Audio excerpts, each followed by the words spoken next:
In this video, I will show you how to master the art of writing descriptive cinematic camera prompts inside Flow to ensure your AI videos look professional and high quality every single time.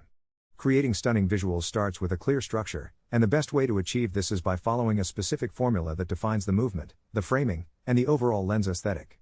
You should start your prompt by describing the camera move, then specify the shot type, followed by your subject or action, and finally finish with the lens or lighting details. This structure helps the AI understand exactly how you want the scene to be filmed rather than just what is happening in the frame.